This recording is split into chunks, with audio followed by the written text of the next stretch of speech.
All right. Hi, everyone. All right, and we are live.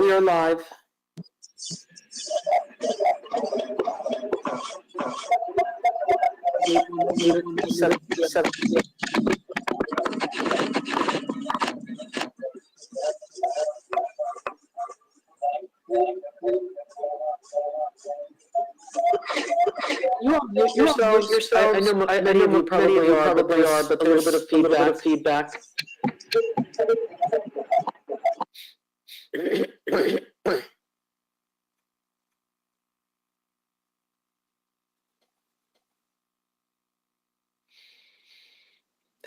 Thanks.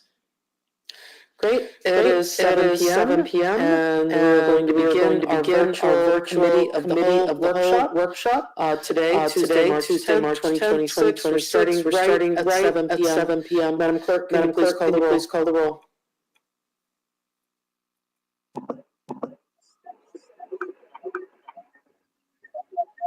Muted. You must be missing because I can't hear you.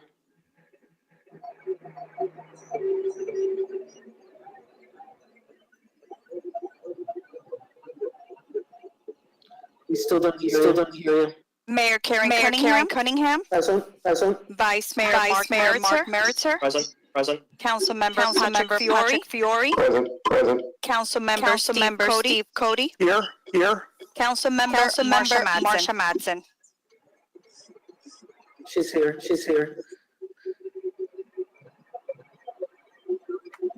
We have quorum. Here. Quorum is met. Thank you. I'm going to turn it over to Councilmember Fiore, our deacon, for a moment of prayer.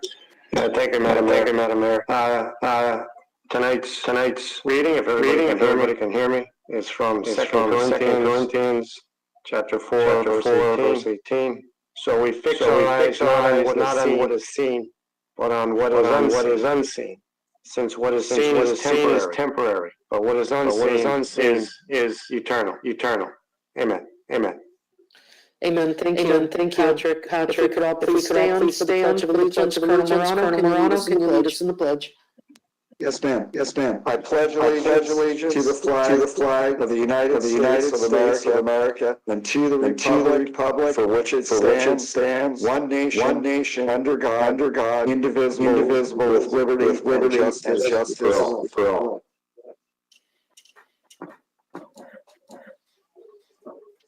Excellent. At this time, we will take any public comments. I don't have anybody in the virtual lobby. Madam Clerk, do you have any comments by form?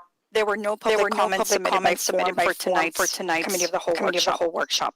All right, very good. Then let's get to business. We've got presentations. We'll start with the first one, and I will turn it over to the village manager. This is for SS4A action plan by street plans. Thank you, Madam Mayor. For this item, for the following, I'm going to ask Director Torres to lead us through it. We have obviously a different presenter for each one. So Director Torres, go ahead, take it away. Good evening, Mayor, Vice Mayor, and Council, all in the virtual attendance. I'm Judicial Torres, the Public Services Director. Tonight we're excited. We have our consultants ready to present. They've been working very hard over the last year on their respective studies. So without further ado, I'd like to cue all street plans and their fabulous team to present. Hi everyone. I have to admit I am not used GoToWebinar. You guys need to give me permission to share my slides.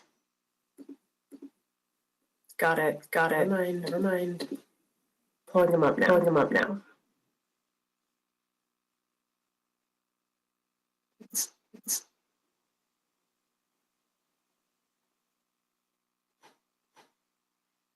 Well, while they load, I will introduce myself. So thank you guys so much for having us. My name is Dana. I am Senior Project Director at Street Plans. We are a active transportation planning and design firm based in Miami and in Brooklyn. And for the last year and a half-ish. We've been working with Dio and with Olga in the village on the SS4 safety action plan called Safe Streets Palmetto Bay. Can everyone see my screen? Yes. Okay. Take that as a yes. Great. So before we dive into the plan contents, I just want to again make an acknowledgement to Palmetto Bay. We were so grateful to work on this project with you. I've highlighted a few of the folks from the village that we worked with regularly, but other were in and out. So I just want to thank Dio for his engagement in the project, and Nick and Olga for being a huge help in public engagement. And so we really obviously couldn't have done this effort without you all. And I also do want to acknowledge our steering committee. These were folks from the community, from various stakeholder groups that volunteered their free time to tune into monthly meetings, to hear updates about the plan, and to give feedback. So they helped engagement and recommendations, and so also just very grateful that they took their free time to do that. And then of course we were the prime consultants on this plan, but we did not do it alone. So we worked with two sub-consultants, TY Lynn and engineering and design firm. They primarily led our safety analysis of the high injury network, as well as equitable cities who provided a very critical layer of equity analysis to the plan as well. So to dive in here, I'm just going to try to do my best to explain and go through all of the contents of the plan and pull out, kind of the key highlights and things that we did both in process and in output, and then happy to answer any questions that you guys might have. So the Safety Action Plan was primarily a roadmap for implementing both complete streets village-wide and also eliminating and preventing traffic fatalities and serious injuries, which is an approach to street design and to planning that we call Vision Zero. So this was both an effort to basically synthesize and integrate and evaluate all of the village's previous transportation plans and studies, as well as regional, so as well as county and statewide Vision Zero and Complete Streets efforts. Add in unique elements and analysis from this plan, so particularly the high injury network and an equity analysis, basically to come up with an updated set of complete streets and a robust menu of projects and facilities that the village could use to implement those and also accomplish Vision Zero. So our plan did that. In the slides ahead, you'll also see actual visualizations of key projects along priority segments within the Complete Streets network. And then we also included a quick build toolkit. So our firm has particular expertise in the quick build or tactical urbanism methodology. So you'll see that layered in as a method of implementation for the recommendations as well. And so what is Vision Zero? Vision Zero is a strategy to, as I mentioned, eliminate all traffic fatalities and severe injuries. So this is a complete framework and an approach to planning and designing safe streets. It is something called a systems approach. So it assumes that traffic deaths and serious injuries are preventable. It assumes that humans will make mistakes. So the onus is on us to, through a series of strategies and interdepartmental collaboration, to design safe streets, to set safe speeds, to design around particular types of vehicles, to collaborate with different transit and transportation agencies, and also to respond appropriately to severe crashes and fatalities. So this was a really honorable effort that the village took on, and we were very happy to provide this service. So first off, when we kicked off this plan back in, I believe, fall of 2024, we obviously started with reviewing where the village has been. So what plans have already been done, what studies were underway, what's been accomplished, how do those plans and projects and things that the village is working on related to complete streets and transportation also relate to what things the county and the state are doing. So not only did we, analyze all of these plans, and just to assess where the village was at, we also specifically took a look at, and this is just a piece of that review, obviously, but we focused primarily on repeat and persistent priority projects to understand really what over the last few decades really has the village wanted to repeatedly prioritize. And so obviously we kept hearing bike facilities on some of these section line roads, a village-wide greenway network came up multiple times, and then there were other projects as well. These are just kind of the ones that were the most persistent.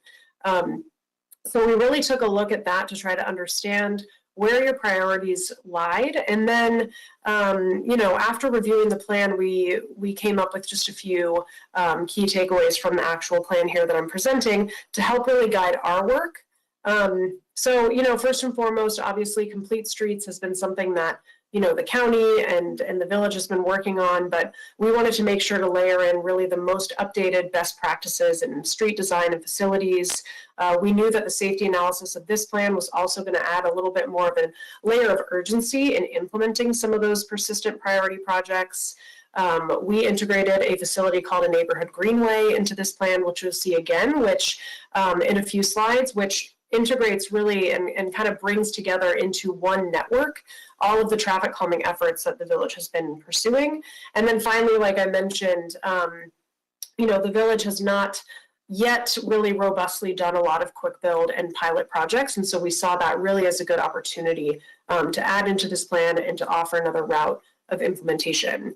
Another part of the existing conditions analysis was, of course, looking at what active projects and what things the village was already working on and how we could plug into those and build off of them. The safety analysis was probably the biggest piece of the existing conditions. So, you know, not only did we analyze all different kinds of trends related to severe crashes over the last 5 years. So at the time of the analysis, the data was from 2019 to 2023. We also produced something called a high injury network.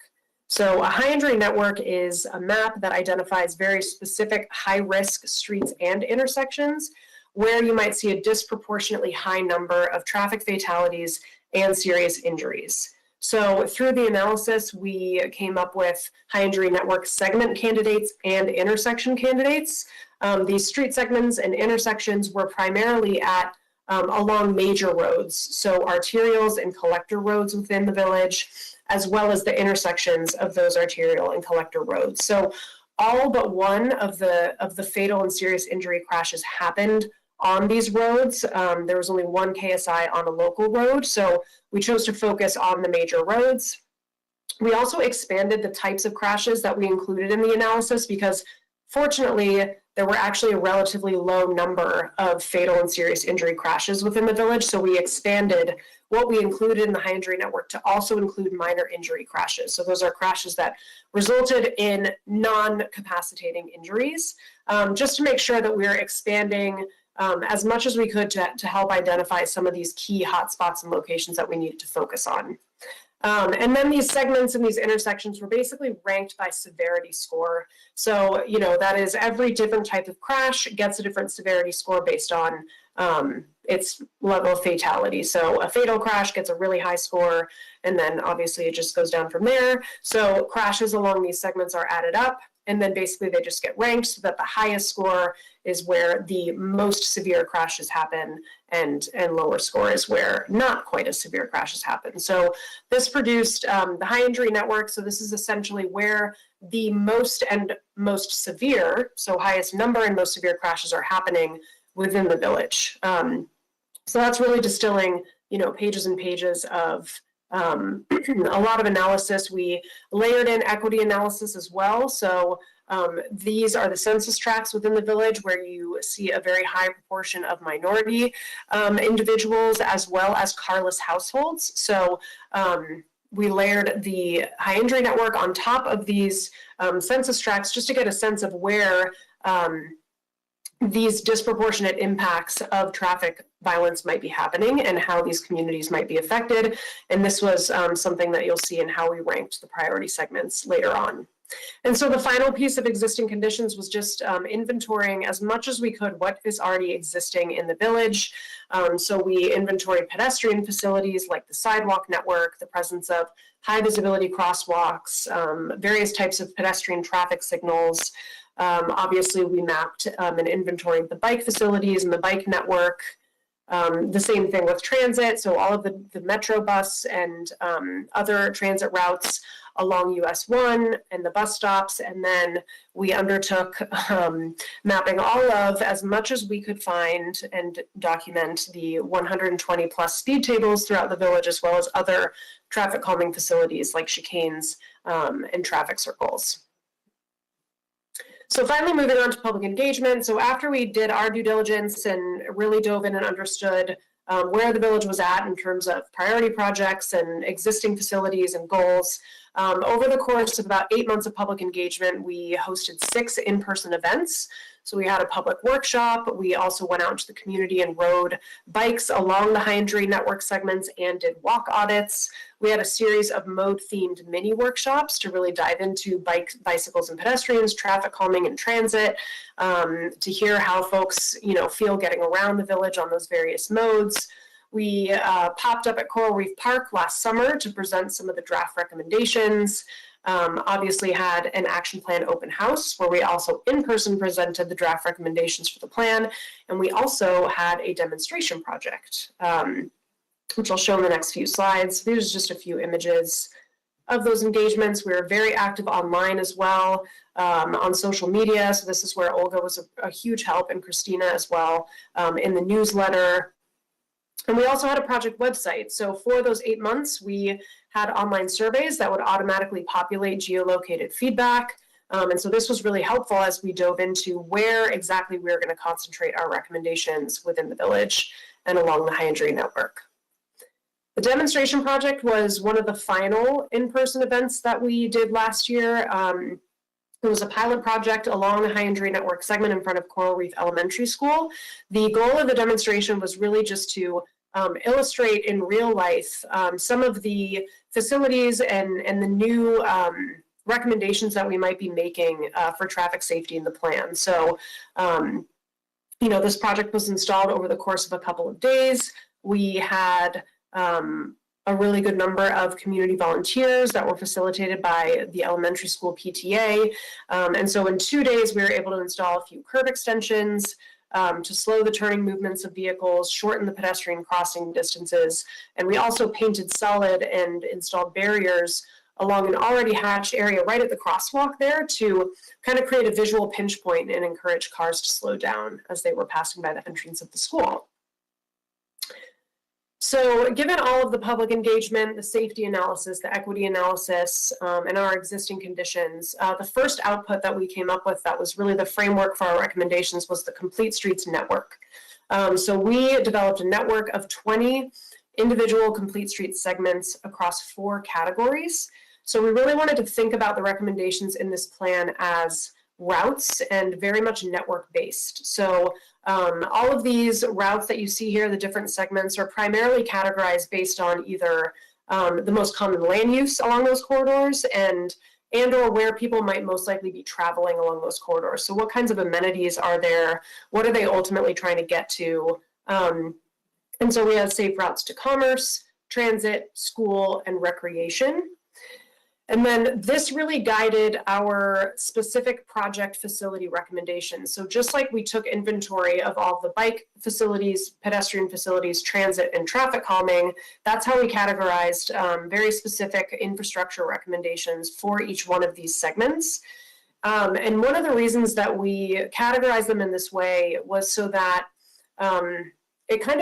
we would envision help you guys package these projects in different ways depending on funding opportunities. So you could point to this plan and say, this year we want to implement, or initiate construction on segment 4 of Safe Routes to Commerce, or segment 3 of Safe Routes to Transit, as a way of identifying funding, packaging the projects in that way. Or you could look at within each one of these categories and look to the menu of projects and say, we're going to install, all of the pedestrian projects along the Safe Routes to Transit segments this year. It really gives you the opportunity to kind of package these projects in a different way, and it breaks down implementation incrementally into small bite-sized pieces. So whether that's high visibility crosswalks or, a small sidewalk gap, to things like raised intersections, protected bike lanes, bus bays, etc. So this are the bulk of the facility and the project recommendations. The second network that we produced, so, we have the Complete Streets network, which is primarily on those larger roads, the collectors and arterials. For the local roads, we produced a neighborhood greenway network, so we categorized it as Safe Routes Home. And so this is 11 neighborhood greenway segments throughout the village. So this is primarily on local roads. And a neighborhood greenway is also called a bike boulevard. It's a traffic calmed alternative road, alternative to the busier, higher speed, higher volume roads that just offer low stress alternatives to getting around that should ideally be very safe to share for all modes.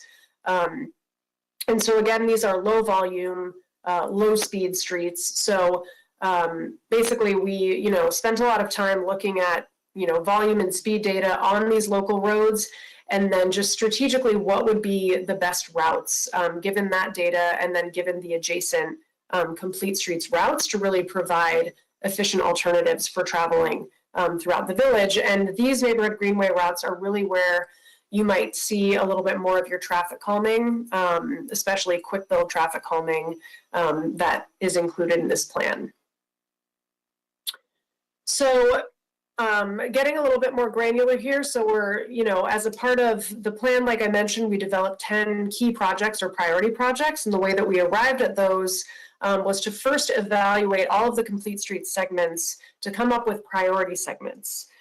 So all 20 of the Complete Streets segments were basically evaluated against a set of 8 criteria. So this criteria included equity, adjacency to parks and schools, obviously inclusion on the high injury network or at other high crash locations.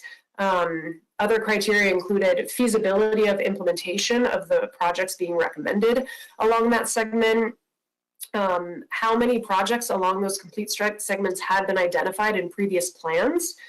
So if there were a lot of projects that had been previously identified to the point where it was very clear that projects along that segment is something that the village had been wanting to do for a while, that segment got a higher score. So again, we ranked basically all of the segments. We came up with 8 priority segments from the Complete Streets network. And along those segments are where our key and priority projects are. So along each one of these segments, we look to see, at which location along those segments might be the most helpful for our team to draw and conceptualize. So for example, along this Complete Street segment on 152nd, we included some drawings right in front of the school again along that high injury network segment. We strategically thought about locations that might feature new facilities that didn't already exist in the village that would be helpful for you all to see, and efficient in providing traffic calming improvements. This is just a list of the 10 key projects and locations. This is from the implementation part of the action plan. So each priority segment also gets a rank. So basically these, Old Cutler Road and 144th and Old Cutler Road and 176, or I'm sorry, 168th and 92nd, were basically scored the highest. So these were the most priority segments, if you will. So just as another way of understanding how you guys might be able to implement what's in the action plan. And we also provided some very high-level project costs for each of the key projects. In total, just to call out, across all of the 10 key project drawings, we illustrated 11 new facilities that do not exist on Palmetto Bay streets today. So this, I'll just flip through a couple of quick examples so we can keep moving. So this is an example along 87th Avenue and 176. So this is the intersection of one of the proposed neighborhood greenway routes and Southwest 87th Avenue. So we wanted to select 87th Avenue because we know there's going to be a lot of change coming into that corridor with the bridge construction. And we also wanted to illustrate, particularly at this location, for example, how a collector road, a particularly busy one, might interact with a neighborhood greenway segment. So we, illustrated the continuation of the protected bike lanes on 87th Avenue and some other improvements. And for several of the key projects, we also provided quick build drawings. So we provided, capital drawings for how you might implement that project permanently, and then also an interim condition where if you wanted to evaluate some of the elements of that concept, what that might look like and how you might do that using the quick build methodology. So here, this is all temporary materials, low-cost materials that you could install to effectively understand how the conditions of this intersection would improve. Another location is, again, 87th Avenue and 160th Street, another confluence of a neighborhood greenway segment in 87th Avenue. This is obviously north of the bridge, where we proposed a mini traffic circle, which is a common neighborhood greenway facility. Again, provided a quick build alternative. And then the final location I'll feature is one along 168th Street and 92nd Avenue. I know there is, maybe some work or a feasibility study being done to look at bike facilities specifically on 168th. So just highlighting that, we also proposed some transit improvements as well. This intersection was not necessarily on the High Injury Network, but it was very close. This intersection just barely kind of fell out of the High Injury Network list of intersections. So we, presented a lot of actual physical infrastructure projects, designed a set of them in a conceptual way. And then there's also the policies. So that's kind of what we call the hardware. And then the policies are what we call the software. And this is also very critical to accomplishing Vision Zero. So, we took a look at all of the existing policies and programs that you've all adopted and that are very active. And then also maybe some additional ones that you could take on just to bolster the work not only in this plan, but also other work that the village is doing.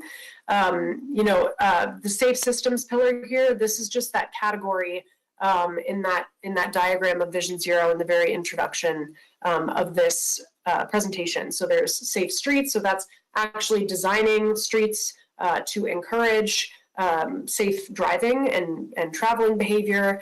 And then we also have safe speeds. So those are mechanisms and policies that you can use to systematically lower speed limits, like a default local speed limit, speed zone setting, and then traffic calming by default.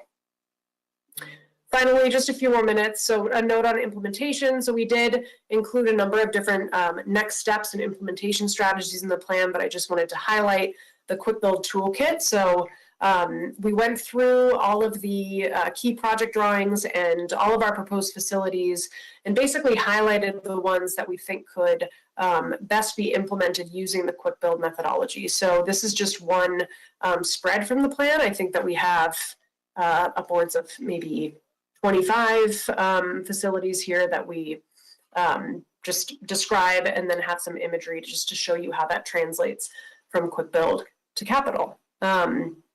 So just to wrap up, a couple of next steps that are included in the plan, adopting a local complete streets policy, for example. We know that the county has a complete streets policy, but one that focuses a little bit more on the recommendations in this plan and possibly even the plan that's going to be presented to follow. Recommendations for maybe prioritizing how you might break up the complete streets network and prioritize those projects. And then also, starting to align policies and budget priorities with that commitment to Vision Zero, and potentially also with a commitment to adopt more forward-thinking design guides and policies like that of NACTO, the National Association for City Transportation Officials. A long one, but so that is just an overview, a high-level overview of the plan, and we hope you all get a chance to review it soon if you haven't already. But with that, I can wrap up and take some questions. Sure. Thanks so much, Dana. Does anybody have questions for Ms. Wall? Vice Mayor? Yeah, first of all, thank you so much for putting this together. I'm really impressed with it. I went to one of the walkthroughs you all had by Village Hall, I think over a year now, and it was great. And I also drove by a couple times the 152 Street improvements in front of Corwick Elementary. Really like that as well. The main question I have is, I guess, twofold. One is that the bulk of the corridor recommendations that you're proposing are county roadway, and also the work you did on 152 was done on a county road. So I'm wondering what the interaction was with the county to actually implement these plans. And then the second part of it as well is, like, as a separate one, I saw your neighborhood greenway plan. I was hoping you could talk about that a little bit more as to what that would actually look like for the residents who live on those streets. Yeah, so as far as, these concepts that we included in the plan are high-level concepts. We, did let the county know that we were doing this and that we were obviously going to be including some of this in the plan, but, none of these have necessarily gone through any kind of like permitting process with the county. These are concepts, these are illustrations and visualizations.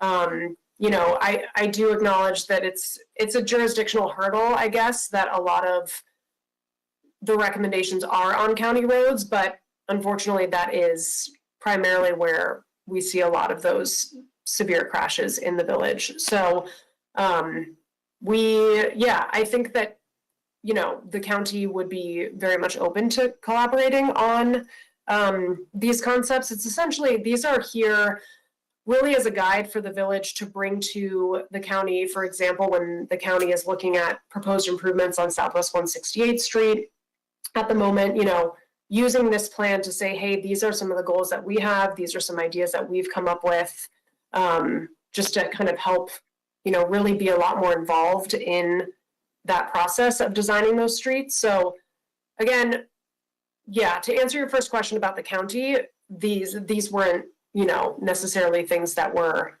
edited and, signed off on by the county at this stage as they're conceptual. It would require a lot more kind of engineering work and evaluation to get to like a point of capital design.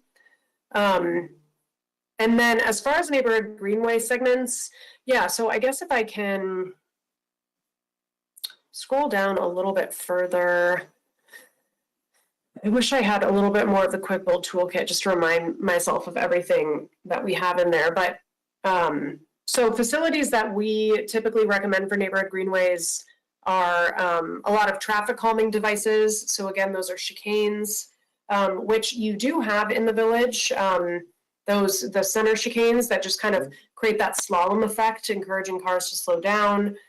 Mini traffic circles, like I mentioned, can be a good intersection facility for managing volume and traffic and speeds. Curb extensions are really key to just making sure that cars are slowly taking those turns. High visibility crosswalks along neighborhood greenways for sure, wherever they intersect county or busier roads.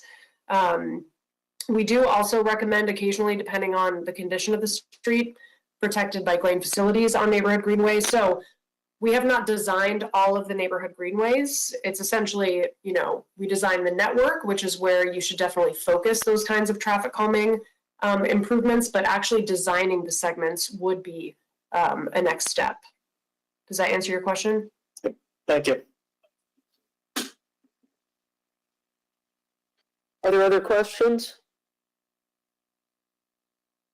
Dana, I have one. First of all, thank you so much for the body of work that you've done. And I know I did take a look at the presentation as it was sent to us previously, and also participated to a minimum on the demonstration event, which was quite exciting, seeing PTA and children and everybody out there working together on something that was important to them. We have an item for discussion a little bit later on this evening that I brought related to speed limits. And I know that that's specifically indicated here, but is there any part of your work that looked at the potential for decreasing these village-wide? Yeah, so we didn't evaluate that. It wasn't a part of this scope to necessarily do kind of like a speed limit study, but I will say that I have seen in the village certain areas where the speed limit is 25, and it appeared to me, it's my understanding that the 25-mile-per-hour speed limit is on select corridors that also already have speed tables. So it seems to me like there's already an effort to kind of concentrate a number of traffic calming strategies along certain corridors within the village, particularly on the local roads, which is exactly what this neighborhood greenway network is. So I would almost say that this neighborhood greenway network would be a good place to start for reducing the speed limits. I mean, citywide on local roads or village-wide, would also be great, but this could also be a really good place to start where you're designating these corridors as a route. So there's signage that designates it as a neighborhood greenway. And it's just kind of like a blanket policy that along the neighborhood greenway routes within the village, speed limits are at 25.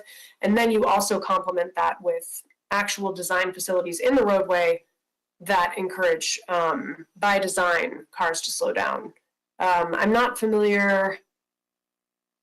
Yeah, I'll have to stick around for the speed limit study, but that's just one way I would say how that could interact with what we've No put in this study going to be presented tonight. It's just a conversation. Oh, okay.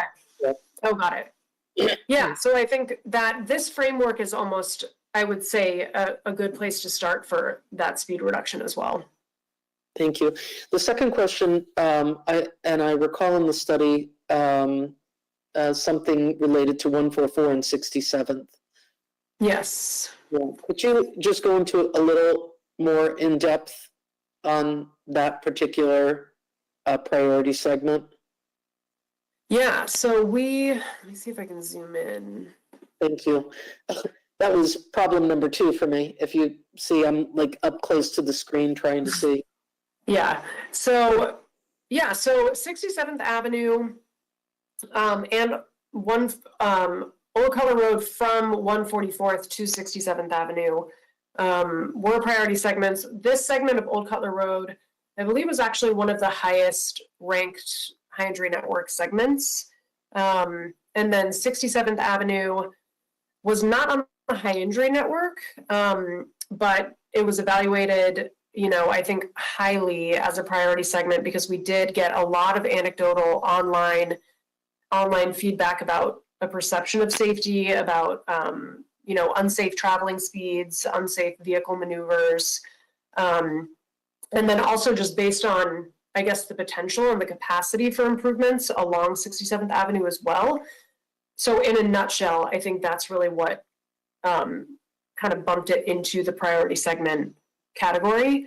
I believe, as a part of the concept projects that we drew or the concept plans, proposed protected bike lanes on Southwest 67th Avenue. We drew this particular location right in front of Christ Congregational Church. Mm-hmm. So in that concept, it's not in the presentation, but it's in the plan, you would see protected bike lanes, you would see a continuation or a completion of the sidewalk network right in front of the school. But I think the most important thing to note are the bike facilities along 67th Ave. And I think at the moment there are just sharrows. I think the impetus to provide protected bike lanes on 67th was just to provide an alternative to Old Cutler Road, which, although it does see a lot of bike traffic, that is a shared use path. So this was, the proposal to give dedicated bike facilities on an efficient alternative route that cyclists could use, off of Old Cutler. And then the recommendation or the concept plan for 144th and Old Cutler Road primarily focused on kind of realigning that intersection a little bit. It's a little bit askew, which results in really long pedestrian crossing distances. So we drew curb extensions basically at all 4 corners and just a realignment a little bit of the curb lines just to make sure that the crosswalks themselves are perpendicular to the curb lines so that they're not at an angle, which is, helpful for pedestrian visibility. Again, it shortens the pedestrian crossing distance. And then I think we also visualized at that location, obviously high visibility intersection crosswalks, as well as some additional sidewalk improvements on Old Cutler. But primarily, that intersection was also one that was not, I believe it is a high injury network intersection, actually. So that's why we chose that one in particular along that segment. Thanks. Last question. Excuse me, I'm getting over a little cold. Were the circles already in place at 136, 67th Avenue, and Old Cutler, and 152 when you did the study, or they were under construction? I believe so. We used data from 2019 to 2023, so it would have definitely not 152. I believe. Yeah. I don't think that a lot of them were included. Okay. Yeah, we did include KSI crashes from 2025 as well, not in the formal safety analysis, just because we needed a full set and year of data. We had to kind of, stop it at the last full year of data that we could get, but we did, we included 2024, I believe, to March 2025 KSIs on an additional map.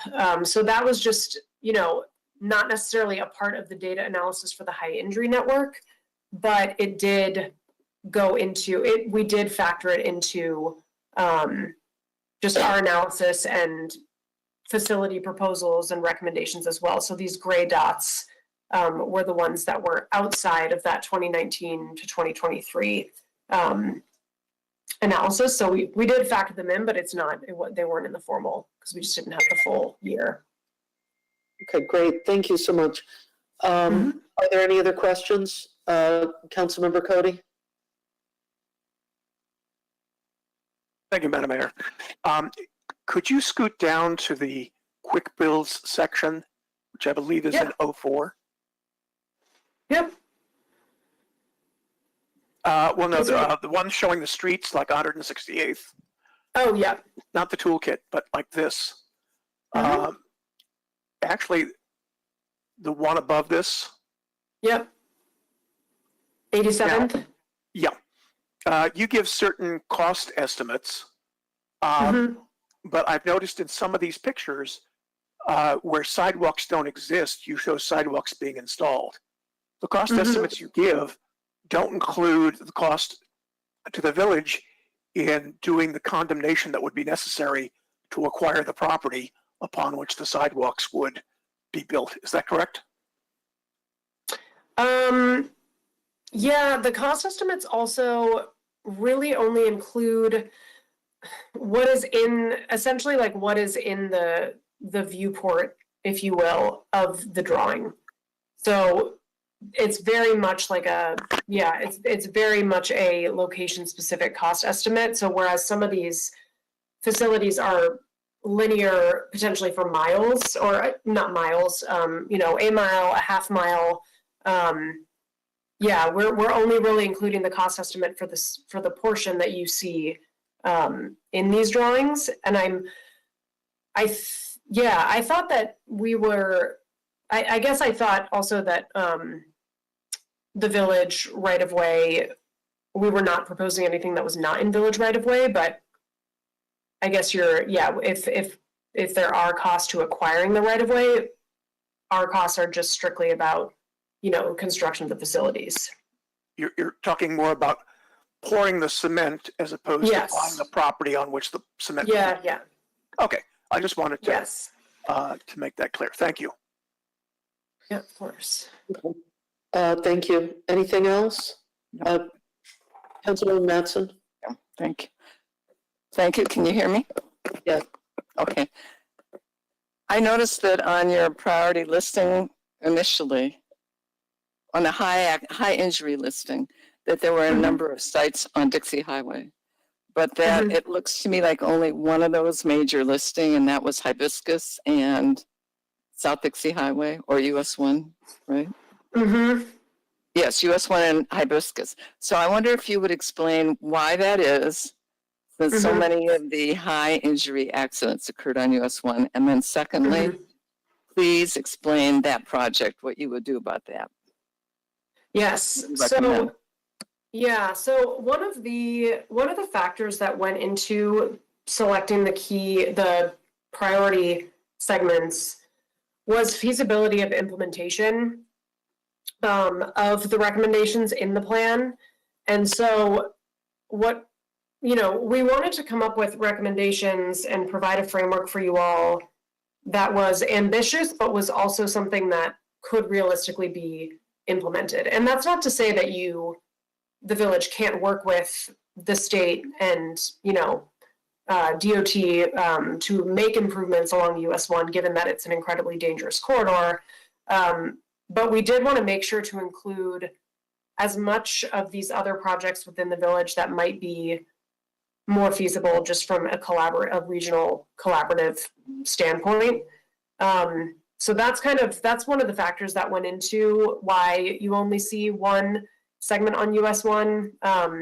This one in particular also, goes right through or is immediately adjacent to what you all would consider your downtown. It's an emerging district. So that was another reason, I think, for prioritizing that. It was just more immediately adjacent to other local amenities like schools and parks, et cetera.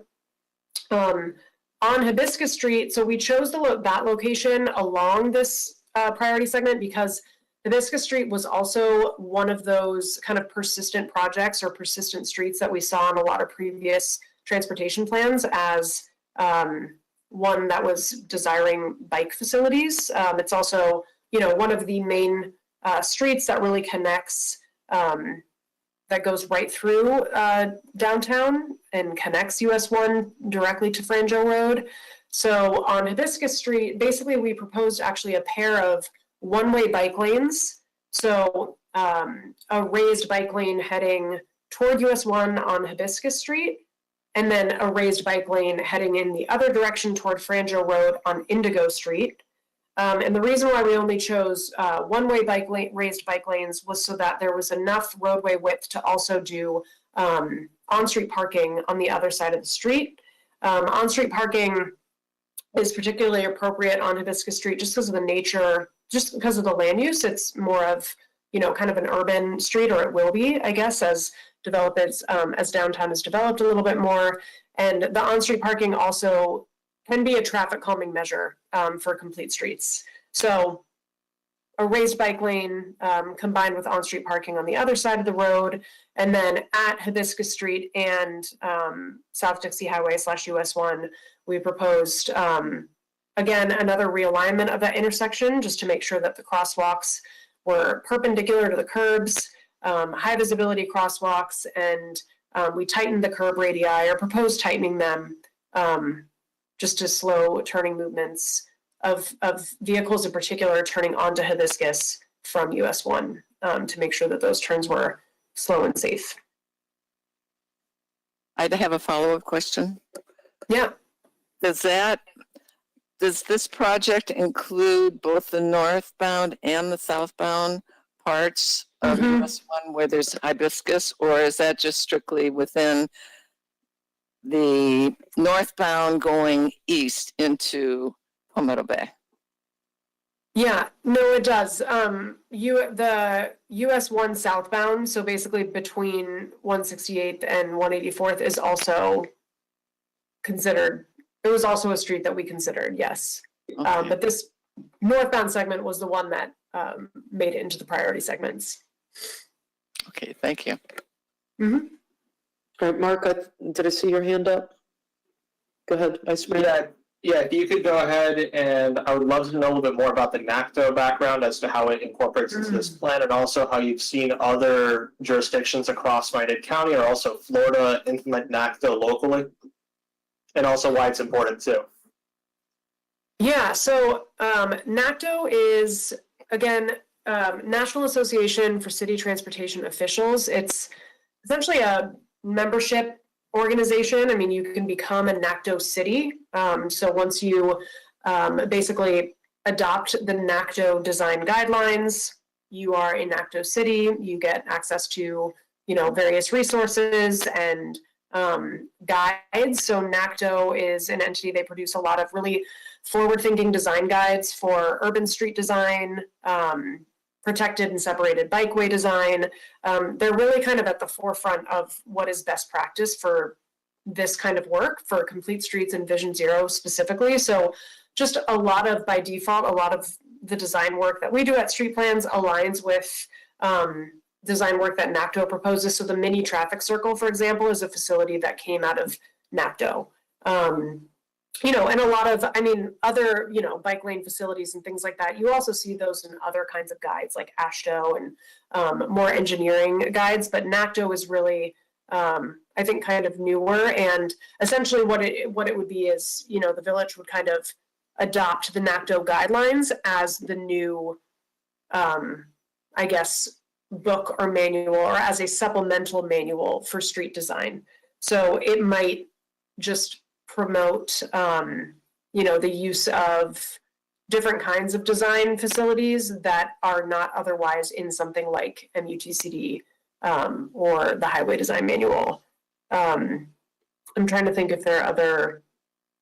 Yeah, I can't think specifically. I know the mini traffic circle came into there, but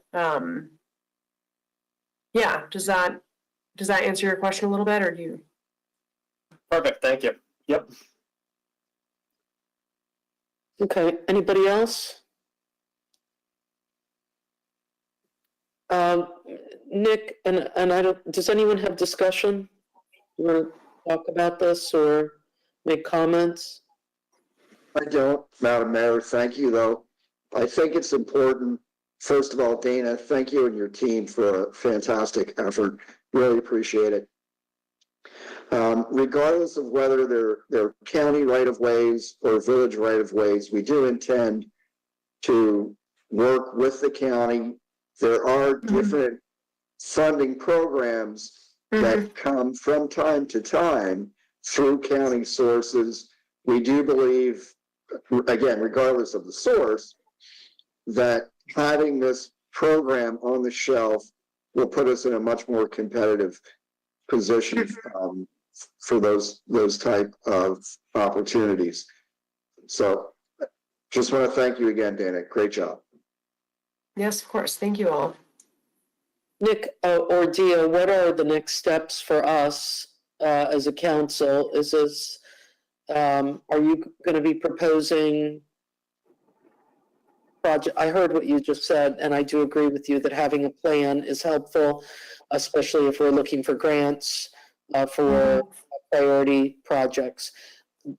Do you have a thought process, Mr. Manager, related to how you'll present or add to the budget coming up some of these projects? Sure, that's a great question. So if you look at the funding source that the village, if we were going to fund it internally, there are definitely some projects, if you could picture the one slide that Dana had where it had, the cost estimate, the range for each one of them. There are definitely quite a few in there that if the village council, if maybe we wanted to take another look at it and perhaps prioritize internally on village-owned right-of-ways, if there are projects that you want to pull forward, we do have the limited ability within our transportation budget to fund some of those local projects. So, the items that are in the $30,000 to $50,000 range are certainly achievable. So I mean, we could definitely bring it back, maybe another work session, if the council would like to take a look and maybe do some internal prioritization, at least on the village-owned right-of-ways. And again, within the context of our transportation budget, those $30,000 to $50,000 projects are definitely something we can do. Okay, that's good. Does anybody think that down the road we want to have some kind of workshop just to have conversation about this and place priorities on some of the smaller projects? I want to get Madam Mayor, not to interrupt the council, if I could, perhaps as part of our budget workshops, when we do the transportation budget, we can tee this up, and that would be a good time. Again, we're talking about the $30,000 to $50,000 project, and within the context of a budget workshop, I think that might be the right venue to do it. Okay, sounds good. Everybody good? I do just also want to say, I'm sorry, I know you guys are discussing internally, but one thing that is also particularly helpful in seeking grant funding for projects is an actual Vision Zero resolution.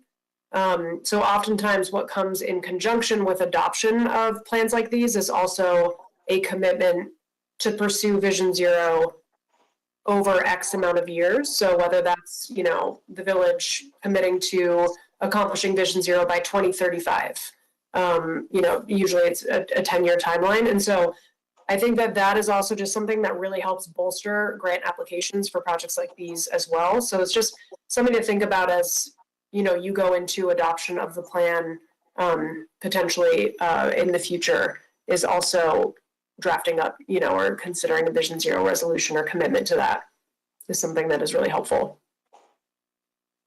Thanks for that direction, Dana. Nick, is that something you and your team could work on? We can definitely look at it. I see Director Torres put his hand in the air. We could work on that. Sorry to interrupt. We're actually working on preparing an item for the April regular council meeting for council consideration to adopt this plan. And it will have reference into the Vision Zero goals and trying to set a timeline for that. So, and this is obviously the high level conceptual action plan phase. There's an implementation phase which follows. We've applied for funding. Unfortunately, we didn't get it. We didn't get approval for this year, but we're constantly looking for, again, funding sources to help augment our capacity beyond what the manager alluded to earlier. Thanks. Thank you, Dio. Vice Mayor? Yeah, a couple of things. The first is, I agree, this is a really nice plan. I'm really enthusiastic about the discussion about funding it. A couple of things. The first is that as we're working on the plan and also the different projects, I want to be mindful of the county's interlocal agreement that we have, which unfortunately does narrow some of the options that we have in some areas. I'm wondering what it would take to renegotiate that ILA at some point in the future so that we can work together with the county to have a little more of a permissive scope as to some of the projects that we can do, which would be great.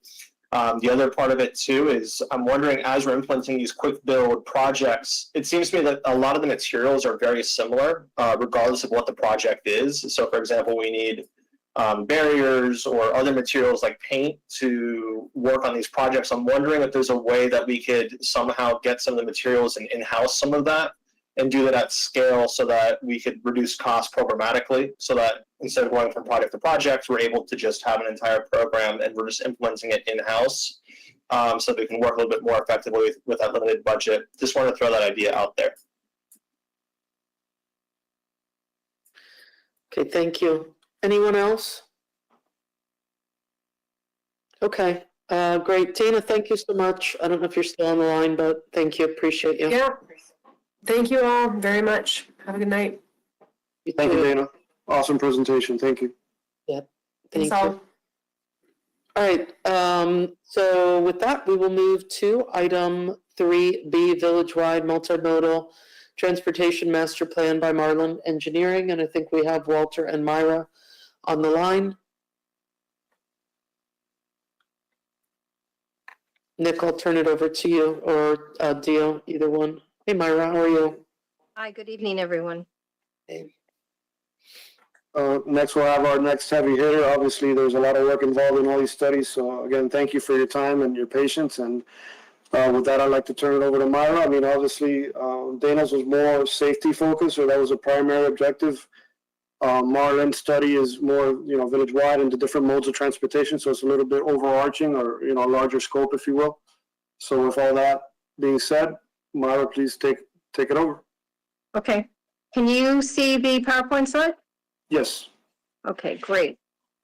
So again, thank you for having us this evening. My name is Myra Patino. I'm the project manager and director of traffic engineering for Marlin Engineering. And with me tonight, I have Walter Keller, a senior traffic engineer and planner, who was vital in this role for assisting in preparing the projects that you'll see in the master plan. So I just wanted to give a quick overview. We're going to just go over the entire project tasks that were conducted, just to give you a background on what it took to get here.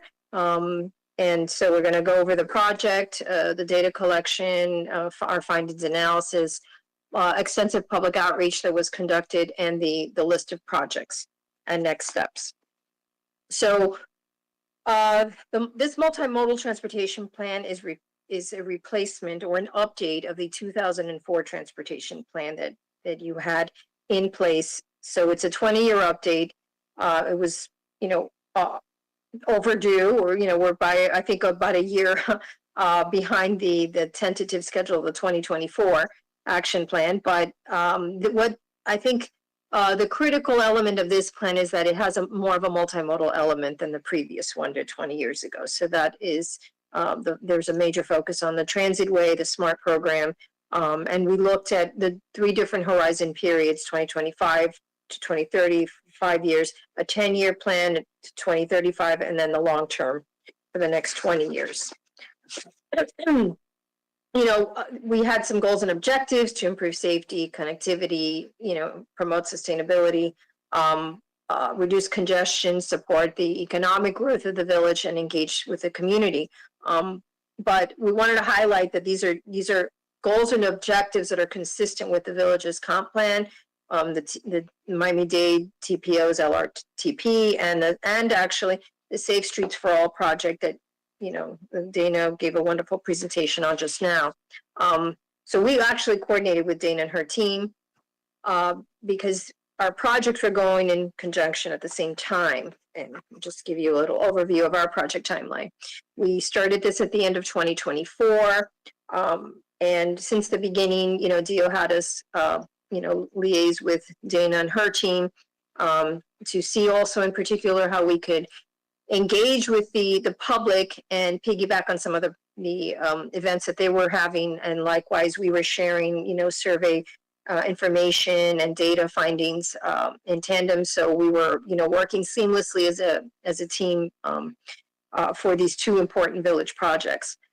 We conducted most of the review, literature, research documents of all the reports. It was very numerous reports early into the project, and then used a lot of that data collection to determine where the village was as far as levels of service, as I will be showing shortly. And also, like I said, the various, as you see here, the various events that took place throughout the project to gain vital information from the residents. And, we're here to present the draft plan to you. So the data collection overview, as you all are aware, that, the roadway jurisdiction map, we have a lot of local streets, but, you're bordering with the cross east-west section line roads from the county. And we are also, considering FDOT's corridor along US 1, Old Cutler Road as a historically designated roadway. There, certain projects you can or cannot do on these types of facilities, but we are looking more at, connecting the village, connecting the residents with locations of pedestrian generators and enhancing transit and enhancing bike lanes. So, looking at this map that has been laid out before. We collected traffic data collection at 43 locations. We used the previous study that was based on FDOT count station locations. So with that in mind, as you see in red, those were the segments that we looked at for the network in place from the previous plan. But we wanted to, like I said, connect more to pedestrian generators, and therefore we added some more segments that were not part of the FDOT database, and we did some data collection to connect to schools, parks, downtown areas. You see, on the southwest corner there. So we wanted to enhance the data in order to provide better findings and results. So this was the non-motorized facilities map, existing conditions. So we looked at this to show, where there were existing sidewalks, where there were some gaps, bike lanes present. We know that there's, plans to extend and create some more bike paths, shared use paths, and, looking at this to see how best this can, to complete this, this network. We also looked at transit routes and facilities, considering Miami-Dade County transit lines, the village's iBus. We looked at connections down south with Cutler Bay Town Circulator.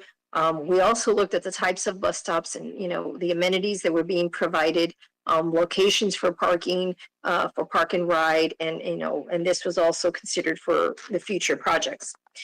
Current modes of transportations of commuting the village, majority, 63%, were drive, car alone. but there has been the 20% reduction in the driving alone because carpooling, that is motorcycle, rideshare, and taxi, and working from home has seen increases since the last 10, 15 years. So there, we've also looked at the data, and there's also been a reduction in the biking and transit. So there's been some shifts, and a lot of this, with the pandemic, we saw a lot of this go with the work at home, and so we're starting to see more of a shift back to things the way they were. But again, things are still going to be, by residential, I wouldn't say preference, but just by default, a lot of people still driving. When we collected data, we looked at some enhanced features shown here, looking at pedestrian and bike trajectories, looking to see where there would be locations for potential crossings. So we collected this data last year as a supplemental volume information, so we can conduct a level of service analysis that wasn't included in the previous 20-year plan. So levels of service, this is basically a traffic engineer's decision-making process to assess the roadway network. And, the FDOT has adopted statewide minimum standards for state highway systems, but there are also generalized guidelines, A through F, that we can apply to roads within the state based on the community context, urban, suburban, rural, and the class of roadway, number of lanes. The village's adopted level of service standard is E, and that is already showing low speeds, considerable delay, and that's your minimum standard. Obviously, A would be ideal, but we'd be lucky if we can get B and C throughout, a lot throughout most of the county. You're lucky to see any of that. But F is definitely heavily congested roadways, and that's something that you don't want to see. Existing levels of service analysis were conducted based on the data that we collected. So as you can see here, with the corridor segments, most of the cross-section roads are showing as A through C, A, B, or C. We do have Old Color Road as a D, and also that's just inclusive of some of the traffic circles that Dana alluded to regarding the circles on 136 and the construction. So they're operating currently at a standard right now. When we project the volumes, and we base this looking at future traffic projections using state models and also looking at growth rate patterns, this obviously deteriorates. So based on just the network as is, you're going to start to see, Old Cutler Road, failing. You're going to see Dixie Highway, which is the major transit route, with the transit way directly adjacent to the west of it, and most of the section line roads shown in the north, south, and east-west direction also deteriorating to the minimum standards of E. And again, this was just something, if we just showed at the network as is with no projects implemented, and no improvements shown. Levels of traffic stress was another indicator that our team used, and it was something that we added on to the master plan that was not a part of the previous study. And basically, level of traffic stress, like I just showed you, level of service. I think people are more familiar hearing about traffic studies in LOS, level of service A through F. And this is something similar, but it's basically looking at facilities and how safe people feel. So it's a level of, we analyze levels of bicycle and levels of pedestrian stress. And this is something that we take also from the FDOT quality level of service handbook. So these are again statewide guidelines that are used. So as you can see, the shared use path versus separated bike lanes versus buffered bike lanes. There are different levels of comfort that people feel depending on the type of a shared use path or a bike lane is given. So based on that, we basically label them 1 through 4. The low stress tolerance being the lowest, number 1, with a high stress tolerance of 4.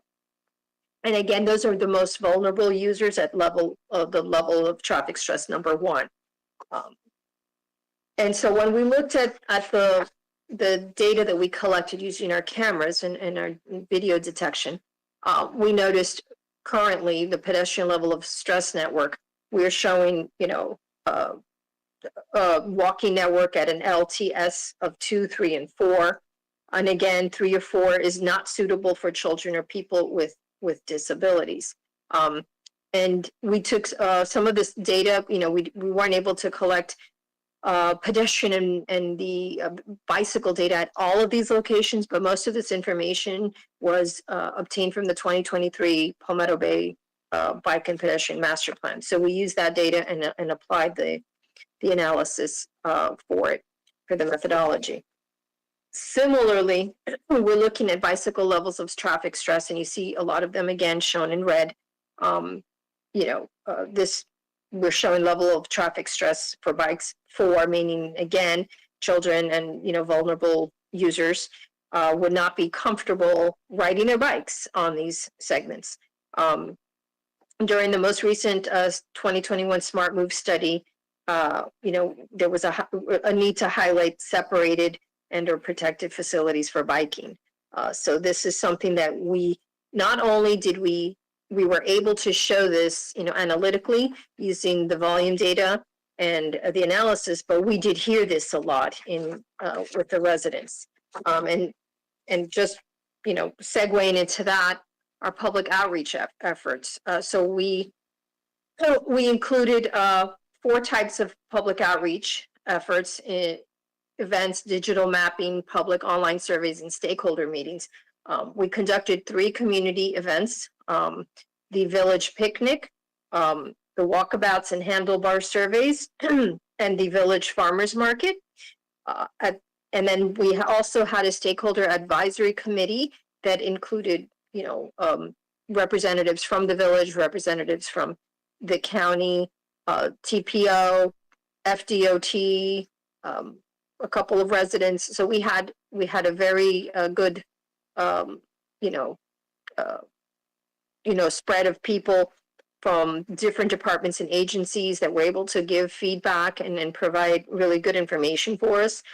At the workshop that we also had in September, we presented this and we also got additional feedback. So, most of these events, we were able to speak to residents, particularly the village farmers market. The picnic was also very well attended.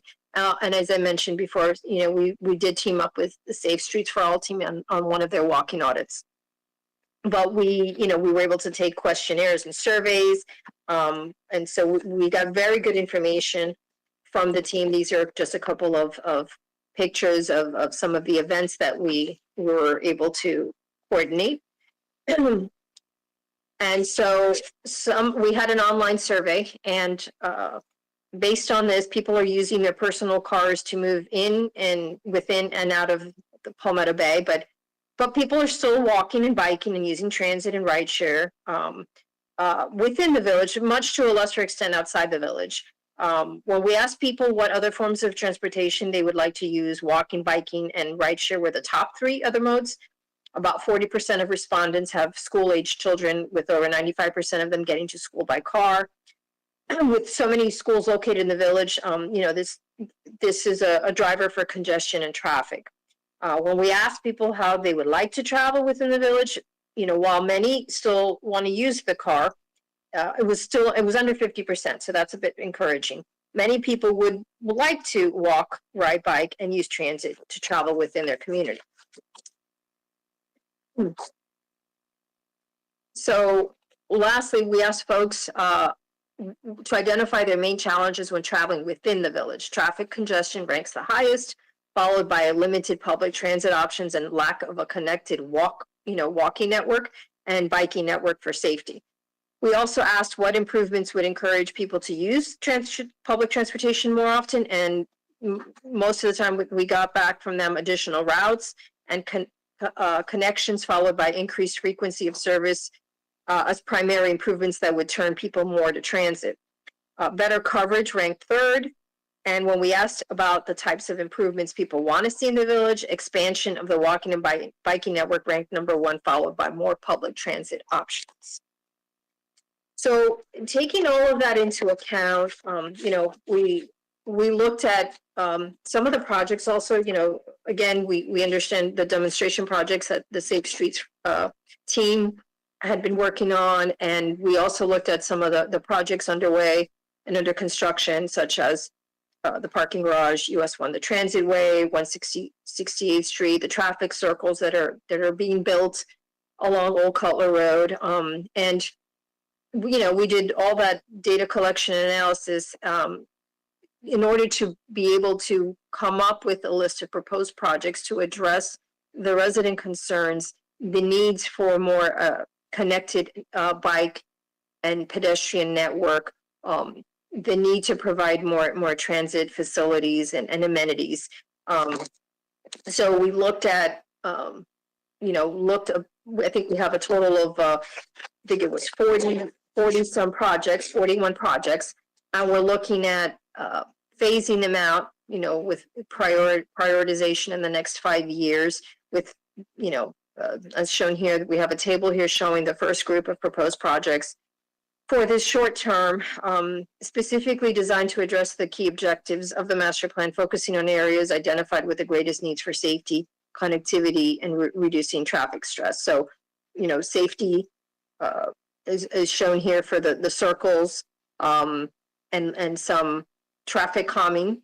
We're looking at ADA access for the sidewalk gaps and ADA improvements, transit access for the bus shelters and amenities, and multimodal connectivity by implementing and constructing mobility hubs, additional planning studies to help with arterial local street safety, and a couple of corridor studies as well to help with the traffic congestion, the expansion of the bike ped network, again, looking at the on-street bike lanes.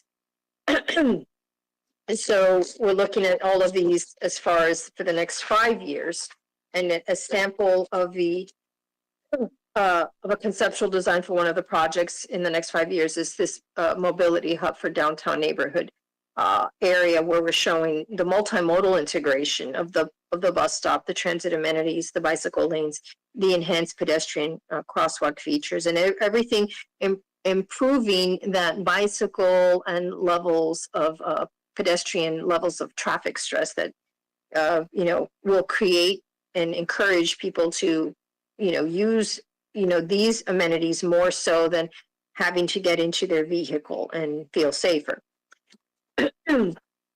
Our next tier of proposed projects is within the next 10 years through 2035. And again, this is the midterm horizon. It continues to build on the master plan's key objectives and further develop the multimodal network. Again, we're looking at safety improvements with, crossing enhancements along Old Cutler, some multimodal upgrades along Southwest 87th Avenue with the use of on-street bike lanes, crosswalks and mini traffic circles, safety improvements along Southwest 168th Street. Again, we're looking at, completing the remaining sidewalk gaps and looking at the multimodal connectivity for corridor upgrades along Southwest 77th Avenue, as well as the continuation of 87th Avenue and some of the other multimodal improvements for the mobility hubs. And then we're also looking at the bus shelters to complete a system-wide shelter installation, and also proposing a network connection with the new bridges along Southwest 77th Avenue, as well as looking at, expansion for the bike pedestrian network for shared use paths along 67th Avenue and Southwest 72nd Avenue. And here is some conceptual designs for Hibiscus Street in particular for multimodal improvements, illustrating both existing conditions on the left and the proposed short and long-term improvements shown on the right. These improvements are part of the midterm horizon projects aimed at enhancing the multimodal integration and safety in the area. So as you can see, for the short and even the long term, we are proposing, we're looking at in the bike lanes to be separated. That was something that was a feature that most of the residents, really requested. And again, that leads into the, improving that bicycle pedestrian level of traffic stress, that feeling of safety. It's just, it helps also with the high injury network that Dana mentioned in her presentation earlier. So, we're not presenting improvements to show bike lanes as shallows. We really feel that the village residents would prefer this type of improvement for bike lanes. And then lastly, this is the 20-year long-term horizon. This is the final group of projects in the implementation program designed to complete the multimodal network to realize the long-term vision for the village. And it's just a few projects that are remaining on that list of 41. So we're looking again at implementing major infrastructure such as bridge replacements along 77th Avenue and Southwest 144th Street, along with completing the north side of the shared use path for 144th Street, and also a corridor safety study along Southwest 152nd Street. This just shows you again a conceptual design, sorry about that, for Southwest 152nd Street bike lanes. It again shows the dedicated bike lanes, which again is a key term for the long-term projects to enhance connectivity and safety for cyclists within the village. And this is just showing you the comprehensive set of proposed projects and improvements across all three horizon periods, short, midterm, and long, to visualize the master plan's full scope. And again, this is to try to connect the areas of interest, the public, the pedestrian generators, transit facilities, and make this a more user-friendly network for the village residents and businesses to operate in. So our next steps right now, we're here tonight to present to the village. We will be presenting to the Miami-Dade County TPO TPC Council meeting next month. And we hope to get the master plan adopted after, we've received all comments and incorporate that into a final report. And we would like to have that ready for all of you in April. And with that, I thank you all for your attention and would open for any questions you may have. All right, opening up for questions.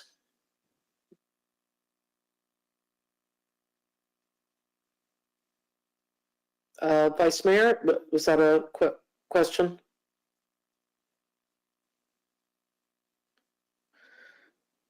Here we go.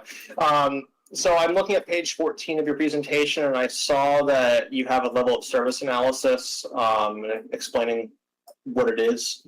I'm wondering if your firm has had experience or, I guess, direction or comments on whether or not it's advisable for local governments to implement multimodal level of service recommendations as part of these plans, and also, I guess, what your experience has been with them, if it's something that's worthwhile doing.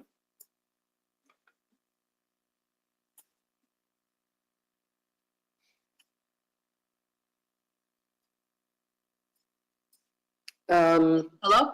Yes, I'm not sure I understand the question. Can you repeat that? Yeah, the question is, I'm seeing you have essentially level of service for A through F on roadways. And the question I'm asking is, this is pretty much exclusively determining the level of service for vehicle traffic. I'm wondering if it's possible for municipalities as part of these studies and the approach to implement a multimodal level of service to also incorporate pedestrians, cyclists, and other road users as part of the level of service rating that you see on page 14. Right. No, so yes, that's the FDOT levels of service standards that are based for vehicular volumes, and you are correct in that.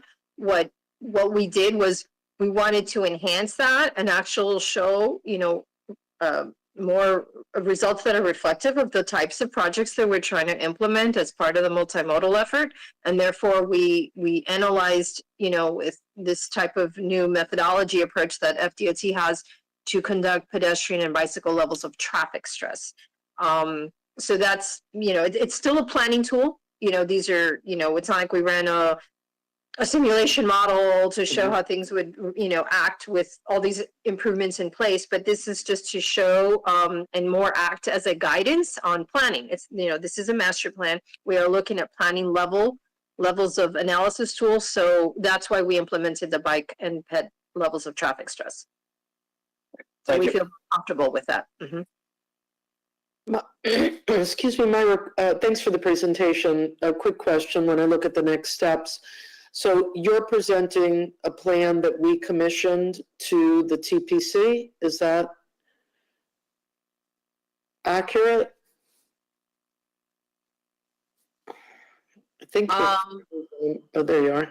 Yeah, we were, this project was funded in part by the TPO.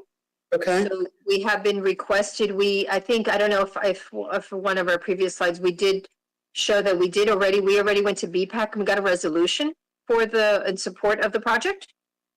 And we took some of their comments at the time incorporated into these projects, but we are going to TPC as requested. And I think Gio can maybe provide some insight on that. Yeah, I would be interested only because we're just hearing the plan tonight. And this is just a few weeks away. Are you expecting some kind of approval or adoption of the plan from the village council? Dio? So again, similar to the plan prepared by Safe Streets for All, we were planning on taking an item for the April meeting to Okay. see if the village was in concurrence and approval of the plan. Basically, the presentation to the TPO is a requirement. I mean, they are partially funding the project, and they've asked all municipalities that are receiving these funds to basically present the reports that they've developed, kind of similar to what you guys are seeing tonight. Okay. I mean, I've reviewed the plan just today. I'll be prepared for April. There are parts of the plan that I am probably not in agreement with, and not that maybe amounts to a hill of beans, but yeah, there's definitely parts of the plan that I would not want to see as a part of a village-wide plan. So, And that's what we're here to hear from you. Councilwoman? Yes, Mayor, I agree with you on that too. I saw parts that are very worrisome to me, particularly how 77th Avenue, 2 bridges got into this plan. That's very worrisome to me because that simply will divert traffic from Oak Cutler Road into residential neighborhoods and ruin their quality of life. So those are 2 things that I saw that I'm concerned about. I think it's wonderful that we're having these plans, but I think we have to really watch and look at each one of these things and how it will affect our community before we pass a master plan, because a master plan will likely make it happen. It'll be used as a justification, in particular for putting in 77th Avenue bridges. Thank you. Thank you. We're on the same page. Okay, good.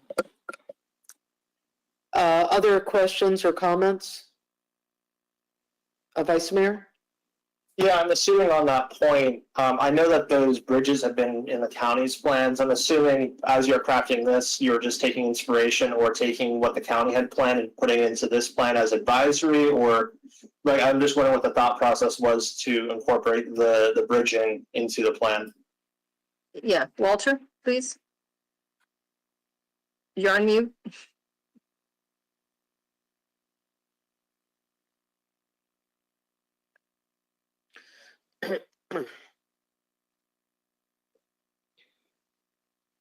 Walter, you're still on mute, I think. How about now? Better. Yes, we can hear you now, Walt. Sorry. Those bridges are in there mainly because they're on the new 2050 long-range plan that the TPO adopted.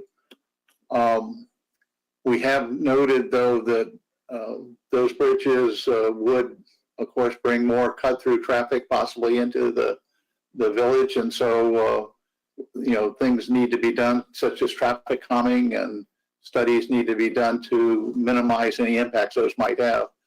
I guess,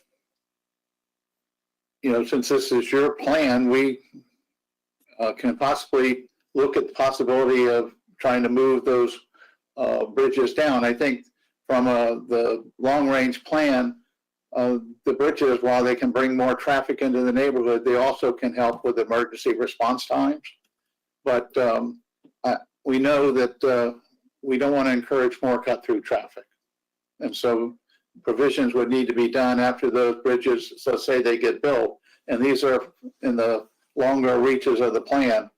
There would need to be protections done to make sure any impacts could be minimized. Right, thank you. We've already had experience with these dialogues with the county as it relates to 87th Avenue. So I would say good luck if you are expecting them to do traffic studies to determine the impact of cut-through traffic prior to building any bridges. We're still waiting for that for 87th Avenue Bridge.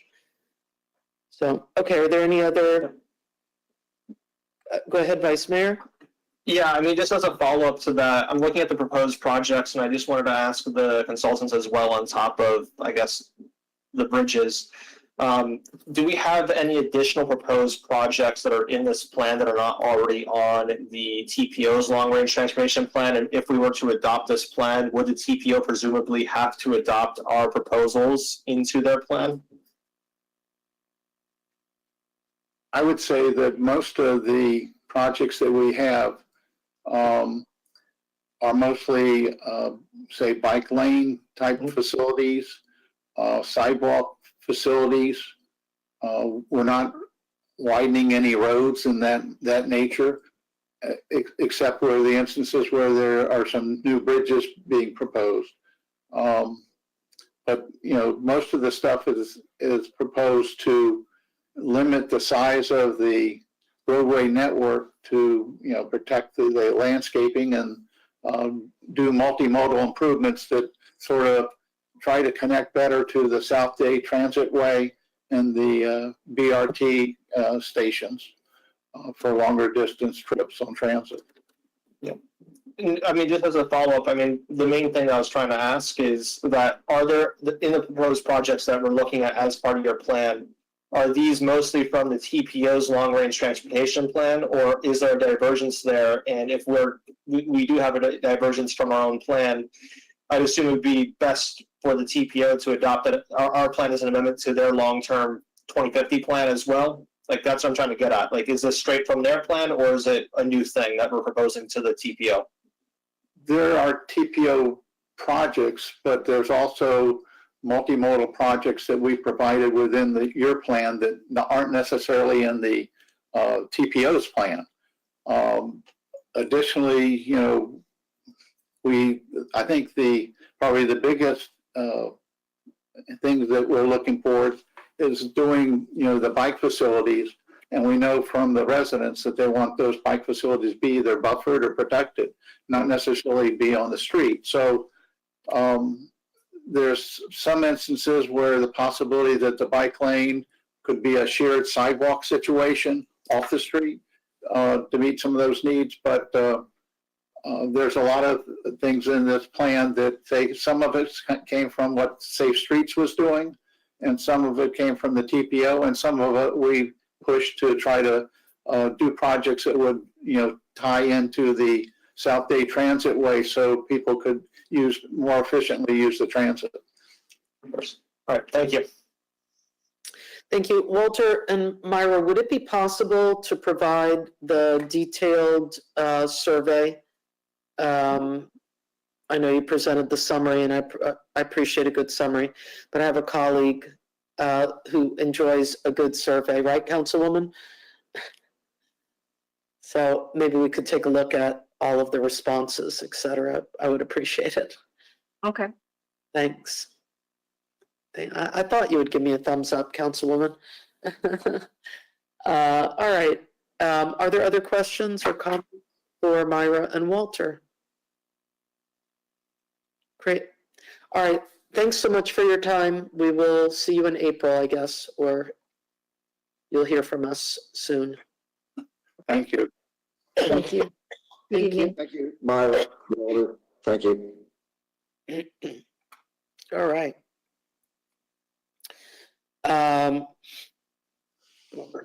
So our last item is an item that I placed on, which is village-wide speed limit reduction. I know the vice mayor sent several articles for us to take a look at. I haven't had time to today, but I brought it because we've had discussion both on council and well, with residents regarding just speeding on residential streets. And I know that Florida law sets the speed limit at 30 miles as a default speed limit in municipal business or residential districts. And I wondered what the temperature was as far as the council for potentially changing our city, our residential streets to a lower speed limit, that all the streets have the same speed limit. Currently, if you have speed humps, it's 25 miles per hour. If you don't have speed humps, it would be 30 miles per hour unless otherwise designated. So I thought I'd throw that out there to see what your thoughts were.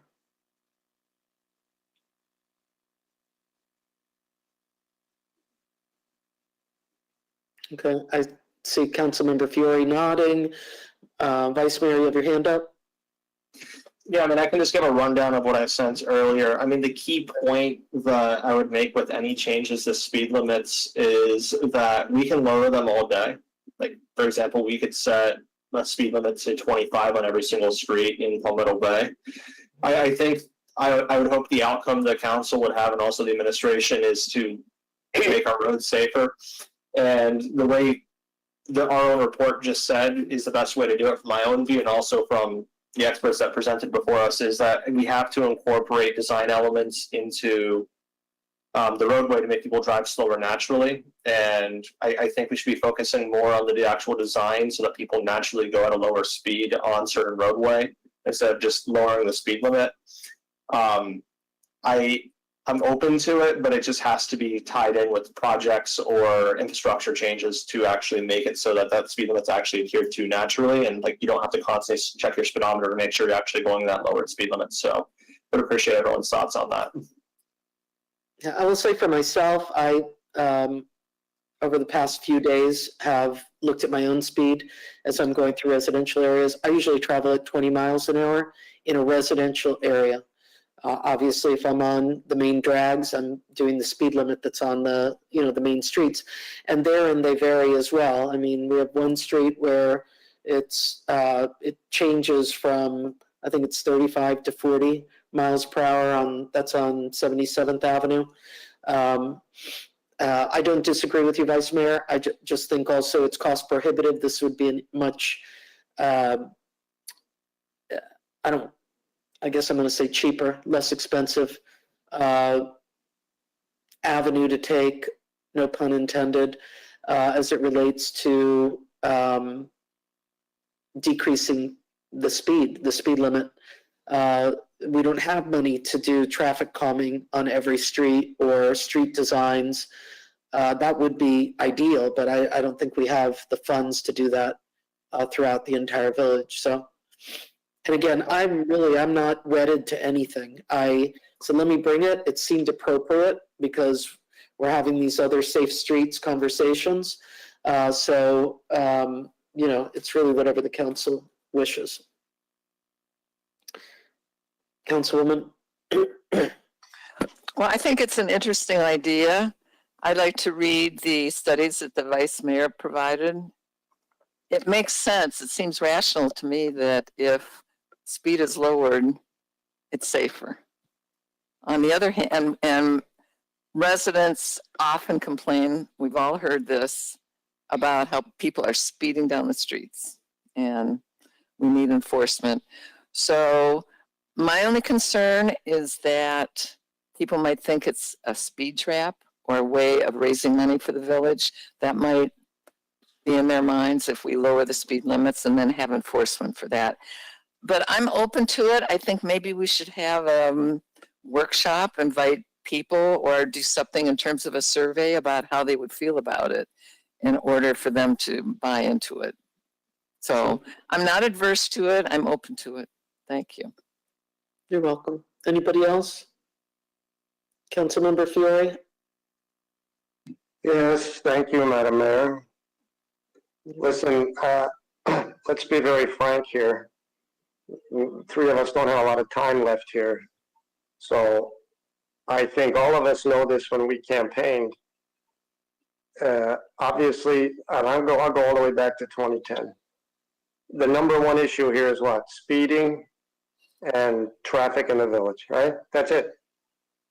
So I don't see, I wouldn't touch 144. That was already lowered. I think Dr. Feller and the council lowered that from 35 or 40 to 30, even though that's our road, not the county's. But yeah, I'd be in favor of just 25 miles an hour on our own side residential streets. Right? Not whatever the county has, the county has. So,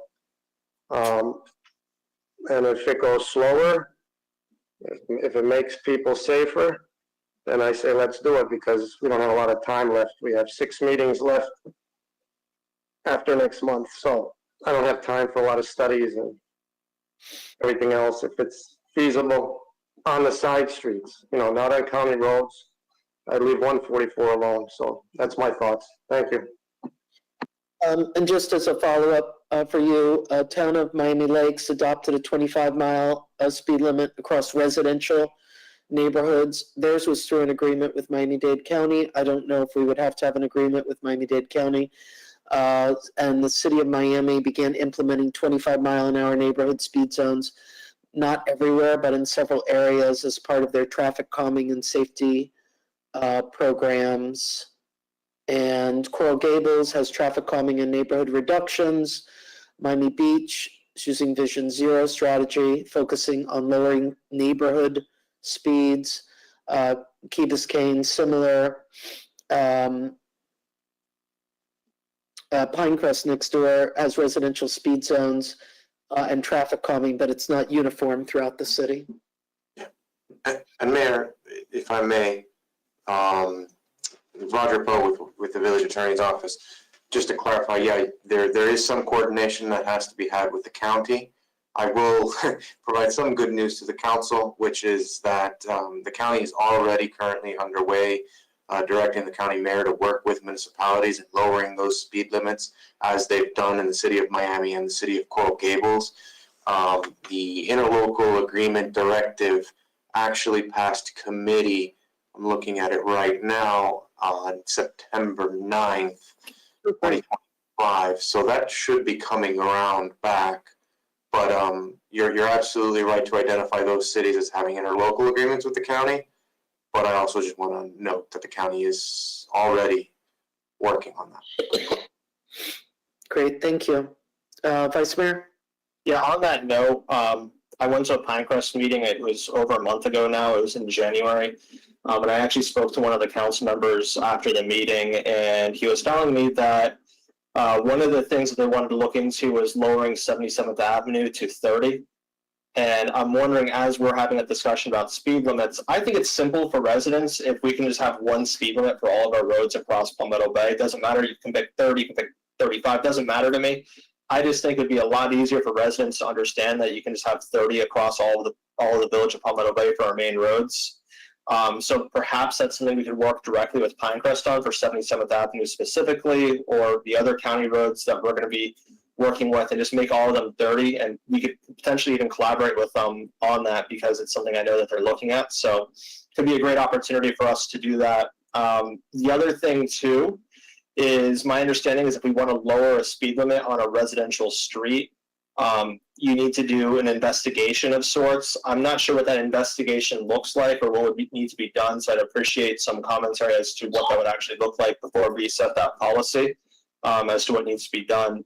But I'll also state on record, if we're going to lower speed limits on residential neighborhoods, I'd even push further to go down to 20 in some areas. And the reason for that is that you can actually go 5 miles an hour above the speed limit in Florida, and the only thing you'll receive is a verbal warning. So technically speaking, if you're doing 25, you can do 30 legally and only get a warning. Or it's not legal, but there's no penalty for it. So my preference would be to lean a little bit more towards 20 if we're going to actually do a change, because that's actually safer. There's really strong and robust data supporting that as well.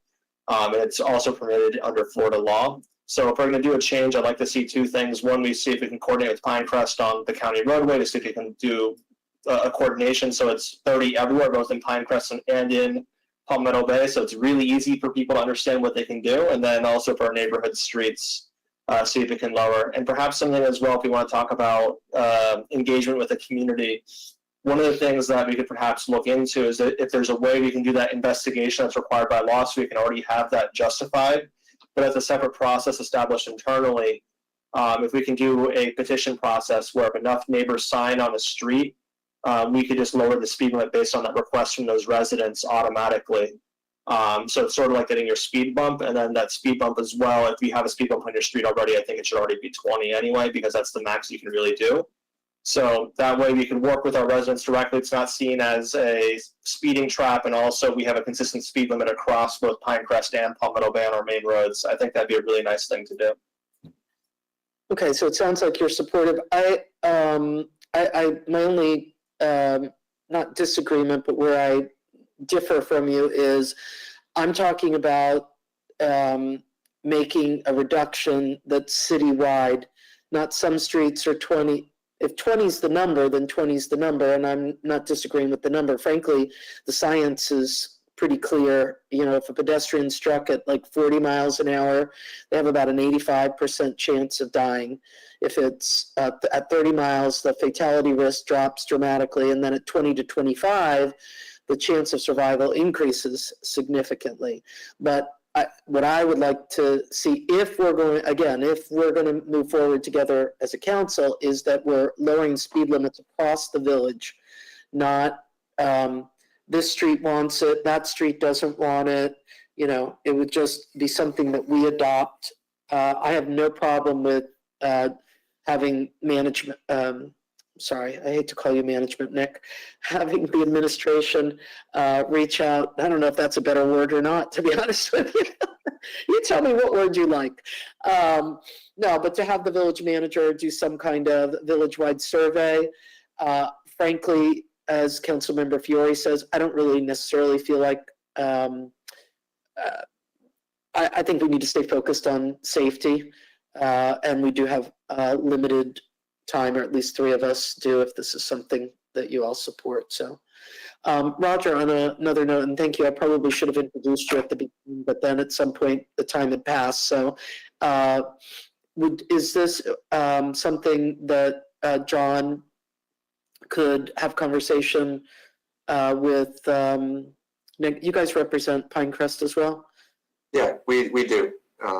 So is there possible maybe there could, if the council is willing, maybe just to do a little bit of research with them, as the vice mayor said, to look at what they're doing, Yeah, and then incorporate the county, what the county's doing, and okay, and then why don't if everybody's okay, or Steve, I know we didn't hear from you. We could bring something maybe in May, and that gives a month for whatever research, and then everybody can pile on the item. You know, if they've got other ideas or changes they want to make, we can do that at a public meeting. Yeah, a councilwoman? Well, as we're talking about it, it seems to be a good idea the more we're talking about it. My concern at this point is the speed limit, what would the speed limit be? And it would have to be something that people would feel is reasonable, and it's not a speed trap. I just worry about that they think that we're just trying to raise money, because I've heard about that in terms of enforcement. When our police go out and do enforcement in a particular area, I hear comments about a speed trap and that the village is just trying to make money. So I would be interested in research having to do with what is the most appropriate speed limit in a residential neighborhood. And we've been talking about 20 miles an hour, 25 miles an hour, 30 miles an hour. It makes sense that it would be less, the least of those 20, but would the residents be able to do that? Would they accept that? So I would like to see some research on that, but the more we talk about it, the more favorable I am to it. And I'm glad you brought it up, Mayor. Thanks, Councilwoman. Vice Mayor?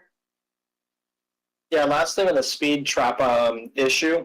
I'm wondering if there's something that we could do with the sheriff's office on it. So if you're caught speeding in a residential neighborhood, unless you're going like 15 miles over the speed limit, like 35 miles an hour, which you really should not be doing. I'm wondering if there's a way to have that discretion in place where it's more of an educational thing for our residential roads, and they're not defaulting to tickets for at least a couple of months after implementation, and it's more of an education.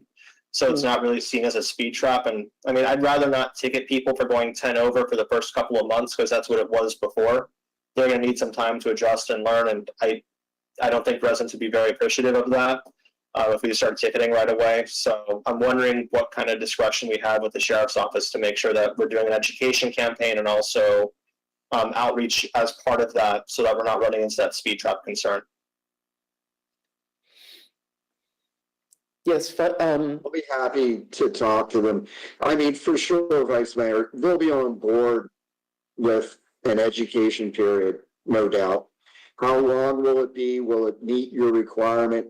I'm not exactly sure, but I'll find out. I know for at least a month, they would be on board with doing, an education. If you're 10 miles or less above the speed limit, you're good. If you're 11 miles above, then you're getting a ticket regardless. I mean, I don't want to have to put the individual deputy in a position, where a decision made on the spot then, comes back. I'm sure I'll get the answer for you, and then the village council can weigh what you want to do, but they'll be on board with an education period for sure. Just also to throw it out there for discussion, on military bases in residential neighborhoods, the speed limit is 15. I mean, that would, I think, for a lot of people in Palmetto Bay, their heads would explode. But 20 is certainly reasonable in a residential neighborhood. yeah.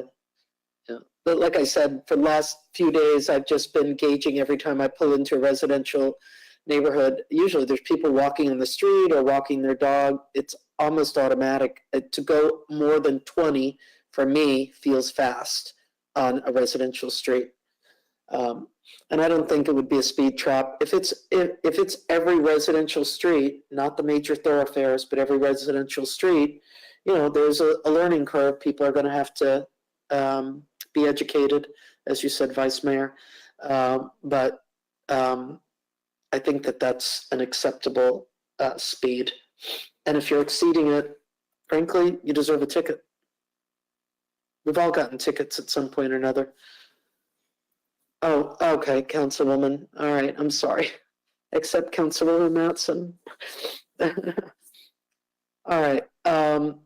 Okay, Roger, you'll talk with John. You guys will talk with Pinecrest. Maybe he can bring us a little blurb with the manager's report and the attorney's report in April. Mr. Manager? Mayor, you had brought up a survey. If you want a survey, we'll have to get that up between now and May as well. And what would that? Throwing it out there, I didn't know if the council, I don't feel like I need a survey. I drive, so I just feel like 20 to 25 is the appropriate speed limit. We had a resident at the last meeting, and I think Vice Mayor, I don't remember what the item was, but you incorporated some of that into one of your items. She was asking about the speed limit where we have speed humps. If you're doing more than 25 going over speed humps, your car's got some pretty big problems, I'm sure. Yeah, I mean, I don't feel like we have to do a survey. I just want to make sure that we put enough information out. Like I posted something on my own social media, just, you know, like, hey, this is an item we're going to be discussing.